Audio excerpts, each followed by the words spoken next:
Hi hello ನಮಸ್ಕಾರ. ನಾನು ನಿಮ್ಮ ರಮಾಶ್ರೀ ನಾಡ್ಗೇರ್. ನಾನೀಗ ಮತ್ತೊಂದು ಹೊಸ ಸಣ್ಣ ಕಥೆಯೊಂದಿಗೆ ನಿಮ್ಮ ಮುಂದೆ ಬಂದಿದ್ದೀನಿ. ಕಥೆ ಹೆಸರು ಸಂಜು ಮತ್ತು ಗೀತಾ. ಇದೊಂದು ನವಿರಾದ ಪ್ರೇಮ ಕಥೆ. ಏನ್ರಿ ಕೇಳ್ತಾ ಇದ್ದೀರಾ? ಲ್ಯಾಪ್ಟಾಪ್ ಮುಂದೆ ಕುಳಿತು ಆಫೀಸ್ ಕೆಲಸದಲ್ಲಿ ಮಗ್ನನಾಗಿದ್ದ ರಾಜೇಶನ ಬಳಿ ಮಾತನಾಡಲು ಪೀಠಿಕೆ ಹಾಕಿದರು ನಿರ್ಮಲಾ. ನೀನೇನಾದರೂ ಮಾತಾಡಿದ್ರೆ ತಾನೇ ನಾನು ಕೇಳಿಸ್ಕೊಳ್ಳೋದು. ಅದೇನು ಮಾತಾಡಬೇಕು ಅಂತಿದೆಯೋ ಮಾತಾಡು, ಪರದೆಯಿಂದ ಕಣ್ಣು ಸರಿಸದೆ ಹೇಳಿದರು ರಾಜೇಶ್. ಮೊನ್ನೆ ಅಕ್ಕನ ಮನೆಗೆ ಹೋಗಿದ್ನಲ್ಲ, ಅಲ್ಲಿ ನಮ್ಮ ಸಂಗೀತಂಗೆ ಒಂದು ಸಂಬಂಧ ಹೇಳಿದ್ರು. ಹುಡುಗ ನಮಗೆ ಗೊತ್ತಿರೋನೆ, ರಾಜೇಶನ ಪಕ್ಕದಲ್ಲಿ ಕುಳಿತು ಹೇಳಿದಳು. ಮಾಡುತ್ತಿದ್ದ ಕೆಲಸ ನಿಲ್ಲಿಸಿ ನಿರ್ಮಲಳ ಕಡೆ ತಿರುಗಿದರು ರಾಜೇಶ್. ನಮ್ಮ ಸಂಗೀತಂಗೆ ಮದುವೆನಾ? ಇಷ್ಟು ಬೇಗ? ಅವಳಿಗೆ ಈಗಷ್ಟೇ 22 ತುಂಬಿದೆ. ಅವಳು ಮಾಸ್ಟರ್ಸ್ ಮುಗಿಸ್ಲಿ ಬಿಡು. ಕೆಲಸಕ್ಕೆ ಸೇರೋ ಆಸೆ ಇದ್ದರೆ ಸೇರಲಿ, ಆಮೇಲೆ ಮದುವೆ ಯೋಚನೆ. ರಾಜೇಶ್ ಹೇಳಿದಾಗ, ನಾನು ಹಾಗೆ ಹೇಳಿದೆ ರೀ. ಆದರೆ ತುಂಬ ಒಳ್ಳೆಯ ಸಂಬಂಧ. ಹುಡುಗ ಯಾರು ಗೊತ್ತಾ? ನಾವು ಮಧುಗಿರಿಯಲ್ಲಿದ್ದಾಗ ನಮ್ಮನೆ ಪಕ್ಕ ಇದ್ರಲ್ಲ, ವಿಮಲಾ ಮತ್ತು ವಿಶ್ವನಾಥ್, ಅವ್ರ ಮಗ ಸಂಜೀವ್.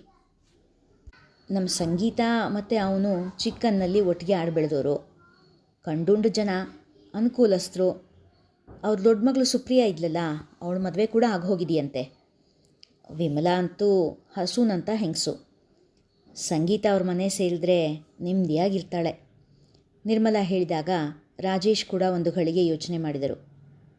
ನೀನು ಹೇಳೋದೇನೋ ಸರಿಯಾಗಿದೆ, ಆದರೆ ಇಷ್ಟು ಬೇಗ? ರಾಗ ಹೇಳಿದರು. ಒಂದು ಮಾತು ಸಂಗೀತನ ಕೇಳೋಣ, ಅವಳು ಒಪ್ಪಿದ್ರೆ ಮುಂದುವರಿಯೋಣ, ಒಪ್ಪದೇ ಇದ್ದರೆ ಬೇಡ. ನಿರ್ಮಲಾ ಹೇಳಿದಾಗ ರಾಜೇಶ್ ಕೂಡ ಒಪ್ಪಿದರು. ಮಾರನೇ ದಿನ ಸಂಜೆ ಬಿಡುವಾಗಿ ಕುಳಿತಿದ್ದ ಮಗಳ ಮುಂದೆ ಬಂದು ಕುಳಿತರು ನಿರ್ಮಲಾ. ಪುಟಿ, ಮೊನ್ನೆ ದೊಡ್ಡಮ್ಮನ ಮನೆಗೆ ಹೋದಾಗ ಅವರು ನಿಂಗೊಂದು ಸಂಬಂಧದ ಬಗ್ಗೆ ಹೇಳಿದ್ರು ಕಣೆ. ನೀನು ಹ್ಞೂ ಅಂದರೆ ಆ ಹುಡುಗನಿಗೆ ನೀನು ಕೊಡೋದ್ರ ಬಗ್ಗೆ ವಿಚಾರಿಸೋಣ ಅಂತ ಎಂದರು ನಿಧಾನವಾಗಿ. ಸಂಗೀತ ಯಾವತ್ತೂ ಅಪ್ಪ ಅಮ್ಮನ ಮಾತಿಗೆ ವಿರೋಧ ಮಾಡಿದವಳಲ್ಲ. ಹಾಗೆ ನಿರ್ಮಲಾ ರಾಜೇಶ್ ಕೂಡ ಯಾವುದಕ್ಕೂ ಅವಳನ್ನು ಒತ್ತಾಯಿಸಿದವರಲ್ಲ. ಮದುವೆ ಮಾತು ಕೇಳಿದ ಸಂಗೀತಾಳ ಮನದಲ್ಲಿ ಅದೇನೋ ತಲ್ಲಣ. ಮದುವೆ ಅನ್ನೋ ಶಬ್ದವೇ ಅವಳ ಮನದಲ್ಲಿ ಚಿಕ್ಕ ನಿರೀಕ್ಷೆ ಹಾಗೂ ನಿರಾಸೆ ಎರಡನ್ನೂ ಹುಟ್ಟುಹಾಕುತ್ತಿತ್ತು. ಅವಳ ಮನದಲ್ಲಿ ಮನೆ ಮಾಡಿದ್ದ ಹುಡುಗ ಇನ್ನೂ ಅವಳೆದುರಿಗೆ ಬಂದಿರಲಿಲ್ಲ. ಅಮ್ಮನಿಗೆ ಮನಸ್ಸು ನೋಯದಂತೆ ನಿರಾಕರಣೆ ತಿಳಿಸಬೇಕಿತ್ತು. ಅಮ್ಮ, ನಾನು ಮಾಸ್ಟರ್ಸ್ ಮಾಡಿ 1-2 ವರ್ಷ ಆದರೂ ಕೆಲಸಕ್ಕೆ ಹೋಗಬೇಕು ಅಂದ್ಕೊಂಡಿದ್ದೀನಮ್ಮ ಎಂದಳು ನಿಧಾನವಾಗಿ. ಮದುವೆ ಆದಮೇಲೂ ಕೆಲಸಕ್ಕೆ ಹೋಗ್ಬೋದು ಕಣೆ. ತುಂಬ ಒಳ್ಳೆಯ ಸಂಬಂಧ. ಹುಡುಗನ ಕಡೆಯವರು ನಿಂಗೂ ಗೊತ್ತಿರೋರೆ ಎಂದಾಗ ದೊಡ್ಡಮ್ಮನ ಮನೆಗೆ ಹೋದಾಗಲೆಲ್ಲ ದೊಡ್ಡಪ್ಪನ ಅಕ್ಕನ ಮಗ ಪ್ರೀತಮ್ನ ಕಣ್ಣುಗಳು ತನ್ನನ್ನೇ ಹಿಂಬಾಲಿಸುತ್ತಾ ಇರುವುದು ನೆನಪಾಯಿತು. ಓಹೋ, ನನ್ನ ಡೈರೆಕ್ಟಾಗಿ ಕೇಳಿದ್ರೆ ನಾನು ಒಪ್ಕೊಳ್ಳಲ್ಲ ಅಂತ ದೊಡ್ಡೋರ ಮೂಲಕ ಕೇಳಿಸಿದಾನೋ ಏನೋ ಎಂದುಕೊಳ್ಳೋದು ಮನದಲ್ಲಿ. ಅಮ್ಮ ಪ್ಲೀಸ್, ಇನ್ನೊಂದು 2-3 ವರ್ಷ ಆಮೇಲೆ ಮದುವೆ ಮಾತು, ಪ್ಲೀಸ್ ಅಮ್ಮ ಎಂದಳು ಬೇಡಿಕೆ ಸ್ವರದಲ್ಲಿ. ಅದೇ ಹೊತ್ತಿಗೆ ಮನೆ ಹೊಸ್ತಿಲು ದಾಟಿದ ರಾಜೇಶ್, ಸರಿ ಬಿಡಮ್ಮ ಸಂಗೀತ, ನಮ್ಮ ಒತ್ತಾಯ ಏನಿಲ್ಲ, ಇನ್ನೂ 3 ವರ್ಷ ನಾವು ಮದುವೆ ಮಾತು ಆಡಲ್ಲ ಎಂದರು. ಥ್ಯಾಂಕ್ ಯು ಅಪ್ಪ, ನಗುತ್ತಾ ಹೇಳಿದ ಸಂಗೀತ ಮಹಡಿ ಮೇಲಿದ್ದ ತನ್ನ ರೂಮಿನ ಕಡೆ ನಡೆದಳು. ನೀವೊಬ್ಬರು ಇನ್ನೊಂದು ಸ್ವಲ್ಪ ಹೊತ್ತು ಬಿಟ್ಟಿದ್ರೆ ಅವಳನ್ನ ಮದುವೆಗೆ ಒಪ್ಪಿಸ್ಬೋದಿತ್ತು. ಅವಸರ ಮಾಡಿಬಿಟ್ರಿ. ಚಿನ್ನದಂಥ ಸಂಬಂಧ ಕೈ ತಪ್ಪು ಹೋಗುತ್ತೀಗ, ಬೇಸರದಲ್ಲಿ ನುಡಿದರು ನಿರ್ಮಲಾ. ಬಿಡು ನಿಮ್ಮಿ, ಅವಳಿಗಿನ್ನೂ ಚಿಕ್ಕ ವಯಸ್ಸು. ಇಷ್ಟು ದಿನ ಓದು ಅಂತ ಒತ್ತಡದಲ್ಲೇ ಕಳೆದಿದ್ದಾಳೆ. 1-4 ದಿನ ಹಾಯಾಗಿ ಕೆಲಸಕ್ಕೆ ಹೋಗ್ಕೊಂತ ಆರಾಮಾಗಿರಲಿ ಬಿಡು. ಒಂದು ಸಾರಿ ಮದುವೆ ಆಯಿತು ಅಂದರೆ ಅಷ್ಟು ಆರಾಮಾಗಿರೋದಕ್ಕೆ ಎಲ್ಲಾಗುತ್ತೆ ಎಂದರು ರಾಜೇಶ್. ಪತಿಯ ಮಾತು ನಿರ್ಮಲಾ ಅವ್ರಿಗೂ ಸರಿ ಅನ್ನಿಸ್ತು. ಇತ್ತ ರೂಮಿಗೆ ಬಂದ ಸಂಗೀತಾಳ ಮನ ಸಂಜು ಎಂದು ನರಳಿತು. ಸಂಜು ಅನ್ನೋ ಹೆಸರೊಂದೇ ಅವಳ ಮನದಲ್ಲಿ ಭದ್ರವಾಗಿ ನೆಲೆಯೂರಿತ್ತು. ಚಿಕ್ಕ ವಯಸ್ಸಿನಲ್ಲಿ ಗೀತಾ ಗೀತಾ ಎಂದು ತನ್ನ ಹಿಂದೆಯೇ ಸುತ್ತುತ್ತಿದ್ದ ಬಾಲ್ಯದ ಗೆಳೆಯನಿಗಾಗಿ ಮನ ಹಂಬಲಿಸಿತ್ತು. ಬುದ್ಧಿ ಬಲಿತಾಗಿನಿಂದಲೂ ಸಂಜುವನ್ನೇ ಆರಾಧಿಸುತ್ತಿದ್ದಳು ಸಂಗೀತ. ಸಂಜುವಿನ ಗೀತ, ಆ ಹೆಸರು ಉಸಿರಲ್ಲಿ ಬೆರೆತಿತ್ತೇ ವಿನಃ ಅವನನ್ನು ಕಾಣುವ ದಾರಿ ಮಾತ್ರ ಕಂಡಿರಲಿಲ್ಲ. ಎಲ್ಲ ಸಾಮಾಜಿಕ ತಾಣದಲ್ಲೂ ಸಂಜು, ಸಂಜಯ್, ಸಂಜಿತ್ ಹೀಗೆ ಹುಡುಕಿ ಹುಡುಕಿ ಸೋತಿದ್ದಳು. ಮತ್ತೊಮ್ಮೆ ಅದೇ ಪ್ರಯತ್ನ ಮಾಡಿದಳು ಸಂಗೀತ. ಆದರೆ ಅಲ್ಲೂ ನಿರಾಸೆಯೇ. ಅದೇಕೋ ಕಣ್ಣೀರು ಉಕ್ಕಿ ಬಂತು. ಐ ಲವ್ ಯು ಸಂಜು, ಸಣ್ಣದಾಗಿ ಗುನುಗಿಕೊಂಡಳು. ಯಾವ ರೀತಿಯಿಂದಲಾದರೂ ಸರಿ ತನ್ನ ಪ್ರೀತಿಯನ್ನು ತನಗೆ ದೊರಕಿಸು ಎಂದು ತನ್ನ ಓದುವ ಮೇಜಿನ ಮೇಲಿದ್ದ ಗಣೇಶನಿಗೆ ಮೊರೆ ಹೋದಳು. ಬರೀ ಸಂಜು ಅನ್ನೋ ಹೆಸರು ಮಾತ್ರ ಗೊತ್ತಿರೋದಾ? ಪೂರ್ತಿ ಹೆಸರು, ಸರ್ನೇಮು?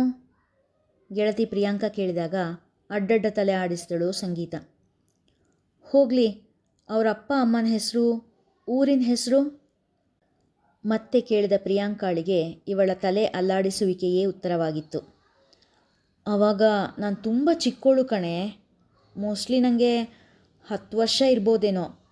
ಅವರ ಅಪ್ಪ ಅಮ್ಮನ್ನ ಅಂಕಲ್ ಆಂಟಿ ಅಂತ ಕರಿತಿದ್ದೆ. ಆವಾಗ ಮಧುಗಿರಿಲಿದ್ವಿ.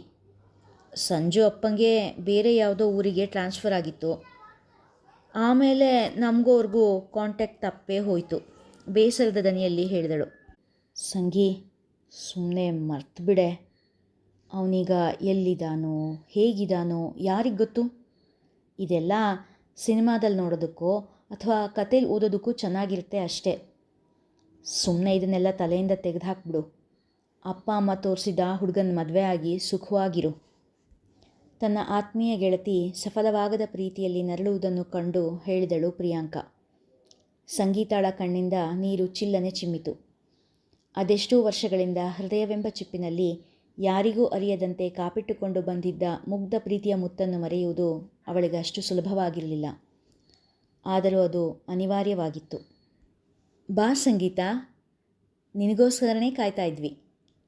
ಮನೆಯೊಳಗೆ ಕಾಲು ಇಡುತ್ತಿದ್ದ ಹಾಗೆ ಕೇಳಿದ ಮೃದು ಕೋಮಲ ದನಿಯ ಒಡತಿಯ ಕಡೆ ನೋಡಿ ಅಚ್ಚರಿಯಿಂದ ಕಣ್ಣರಳಿಸಿದ್ದಳು ಸಂಗೀತ. ಬಾ, ಇಲ್ಲೇ ನನ್ನ ಪಕ್ಕದಲ್ಲಿ ಕೂತ್ಕೋ ಎಂದವರ ಬಳಿ ಸಂಕೋಚದಿಂದ ಕುಳಿತಳು. ಕಣ್ಣುಗಳು ಯಾರಿಗಾಗಿಯೋ ಅರಸಿತ್ತು. ಗೀತಾ, ನೆನಪಿದವ ಅಮ್ಮ ನಾವು ನೋಡಿದಾಗ ಇಷ್ಟೇಷ್ಟು ಪುಟ್ಟು ಹುಡುಗಿಯಾಗಿದ್ದೆ. ವಾತ್ಸಲ್ಯದಿಂದ ಸಂಗೀತಾಳ ತಲೆನೇವರಿಸಿದರು. ಪಾಪ, ಎಲ್ಲಿ ನೆನಪಿರುತ್ತೆ. ಹೋಗಮ್ಮ, ಹೋಗಿ ಕೈಕಾಲು ತೊಳ್ಕೊಂಡು ಬಾ, ಈಗಷ್ಟೇ ಕಾಲೇಜಿಂದ ಬಂದಿದೀಯಾ ಎಂದ ಕೂಡಲೇ ಅಲ್ಲಿಂದ ಹಾರಿದ್ದಳು. ಮುಖ ತೊಳೆಯಲು ಹೋದವಳು ಢವಗುಡುತ್ತಿದ್ದ ಎದೆಯನ್ನು ಬಲು ಪ್ರಯಾಸದಿಂದ ಸಂಭಾಳಿಸಿದಳು. ತನಗಾಗುತ್ತಿದ್ದ ಸಂತೋಷಕ್ಕೆ ಏನೂ ಮಾಡಲು ತೋಚದೆ ಬಚ್ಚಲಲ್ಲೇ 1-2 ಕ್ಷಣ ನಿಂತಳು.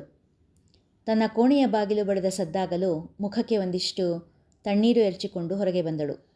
ಬಾಗಿಲಿನ ಉದ್ದಕ್ಕೂ ನಿಂತಿದ್ದ ಮನ್ಮಥನನ್ನು ಕಂಡು ನಸುನಾಚಿಕೆಯಿಂದ ತಲೆ ಬಾಗಿದಳು. ಒಳಗೆ ಬರ್ಬೋದಾ ಗೀತಾ? ಮೃದುವಾಗಿ ತೇಲಿ ಬಂತು ಧ್ವನಿ. ಪ್ಲೀಸ್ ಬನ್ನಿ, ಮಧುರವಾಗಿ ಒಲಿದಳು. ಅಲ್ಲೇ ಇದ್ದ ಕುರ್ಚಿಯ ಕಡೆ ಕೈ ತೋರಿಸಿದಳು. ಅವನ ಎದುರಿಗೆ ಗೋಡೆಗೊರಗಿ ನಿಂತಳು. ಇಬ್ಬರ ನಡುವೆ ಮೌನದ್ದೇ ರಾಜ್ಯಭಾರ. ಅವನು ಸುತ್ತಮುತ್ತ ರೂಮನ್ನು ಪರೀಕ್ಷಿಸುವಂತೆ ನೋಡುತ್ತಿದ್ದರೆ ಅವಳು ಅವನನ್ನೇ ಕಣ್ಣು ತುಂಬಿಕೊಳ್ಳುವಂತೆ ನೋಡುತ್ತಿದ್ದಳು. 1-2 ಕ್ಷಣಗಳ ನಂತರ ಅವನ ದೃಷ್ಟಿ ಅವಳ ಕಡೆ ತಿರುಗಿದಾಗ ಅವಳ ನೋಟ ನೆಲದ ಕಡೆ. ಇನ್ನೂ 3 ವರ್ಷ ಮದುವೆ ಬೇಡ ಅಂದಿಯಂತೆ? ನೇರವಾಗಿಯೇ ಕೇಳಿದ. ಅದು ಉತ್ತರಿಸಲು ತಡವರಿಸಿದಳು. ಬೇರೆ ಯಾರನ್ನಾದರೂ ಪ್ರೀತಿಸ್ತಾ ಇದೆಯಾ? ಕೇಳಿದವನ ದನಿಯಲ್ಲಿನ ಕಂಪನ ಅವಳ ಅರಿವಿಗೆ ಬರದೇ ಇರಲಿಲ್ಲ.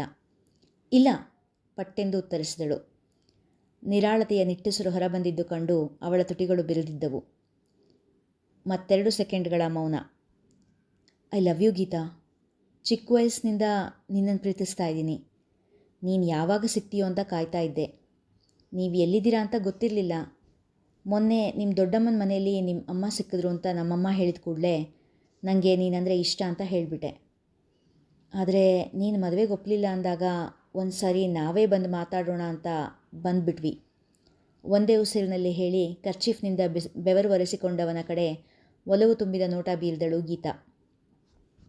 ಅವಳಿಂದ ಯಾವ ಉತ್ತರವೂ ಬರದೇ ಇದ್ದಾಗ, ನಿಂಗೆ ಒಪ್ಪಿಗೆನಾ? ನಿಧಾನವಾಗಿ ಕೇಳಿದ.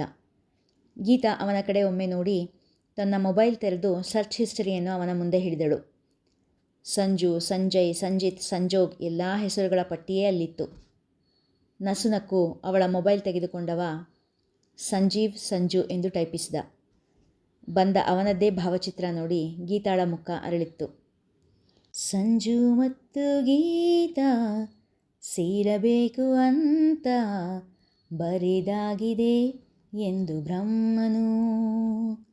ತೇಲಿ ಬಂದ ಹಾಡು ಅವಳ ಉತ್ತರ ಏನೆಂದು ತಿಳಿಸಿತ್ತು. ಕಥೆ ಇಷ್ಟವಾಗಿದ್ದರೆ ಹೆಚ್ಚು ಹೆಚ್ಚು ಜನರಿಗೆ ಶೇರ್ ಮಾಡಿ, ಲೈಕ್ ಮಾಡಿ, ಕಮೆಂಟ್ ಮಾಡೋದನ್ನು ಮರಿಬೇಡಿ. ನೀವು ಇದೇ ಮೊದಲ ಬಾರಿಗೆ ನಮ್ಮ ಚಾನಲ್ನ ವಿಸಿಟ್ ಮಾಡ್ತಾ ಇದ್ದರೆ ದಯವಿಟ್ಟು ಚಾನಲ್ನ ಸಬ್ಸ್ಕ್ರೈಬ್ ಮಾಡ್ಕೊಳ್ಳಿ, ಲೈಕ್ ಮಾಡಿ, ಶೇರ್ ಮಾಡಿ, ನಮ್ಮನ್ನು ಪ್ರೋತ್ಸಾಹಿಸಿ. ಧನ್ಯವಾದಗಳು.